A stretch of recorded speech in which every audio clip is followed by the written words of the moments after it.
সাদ্দাদ ইবনে আওস রাদিয়াল্লাহু তাআলা আনহু বলেন, রাসূল সাল্লাল্লাহু আলাইহি সাল্লাম বলেছেন, সাইয়্যিদুল ইস্তিগফার মা ইয়াকুলু, ক্ষমার জগতে সর্দার যেটা আদম সন্তান বলে, তোমরা যেটা বলো ক্ষমার জগতে সর্দার, তোমরা ক্ষমা চাও এই বাক্য দিয়ে। সেটা কি? আল্লাহুম্মা আনতা রাব্বি লা ইলাহা ইল্লা আনতা, হে আল্লাহ তুমি আমার প্রতিপালক, তুমি ছাড়া কোনো মাবুদ নেই। খালাক্তানি, তুমি আমাকে সৃষ্টি করেছ।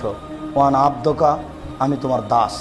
ওয়ানা আলা আহাদেকা, আমি তোমার ওয়াদার উপরে রয়েছি।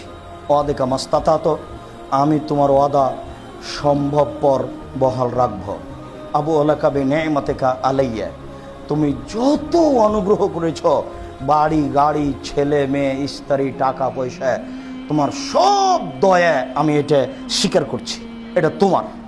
তার মানে যখন আপনি বললেন এটা তোমার নেয়ামত, তখন আপনার নিজ ক্ষমতা দিয়ে করেছেন, এটা কেটে গেল। এগুলো তোমার সব অনুগ্রহ। ও আবু আবেদাম্বি, তারপরে বলছি আমি আমার পাপকেও স্বীকার করছি, আমি তোমার অনুগ্রহকে স্বীকার করলাম, আমি আমার পাপকেও স্বীকার করছি। ফাঁক ফেরিলি, এবার আমাকে মাফ করো, আমি কিছু সব তোমার কাছে সমর্পণ করলাম। ফাঁক ফেরিলি, তুমি আমাকে মাফ ফেরো। লায়াক ফেরুদ্দুন বা ইল্লা আনতা, তুমি ছাড়া কেউ ক্ষমা করতে পারে না, তুমি একমাত্র ক্ষমার মালিক।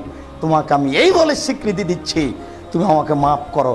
সকালে যদি বলেন সন্ধ্যা পর্যন্ত সময় মারা গেলে জান্নাত হবে, সন্ধ্যায় যদি বলেন সকাল পর্যন্ত সময় মারা গেলে জান্নাত হবে। বুখারী মুসলিম। আজকে সন্ধ্যা হতে হতে মুখস্থ করবেন যদি না থাকে।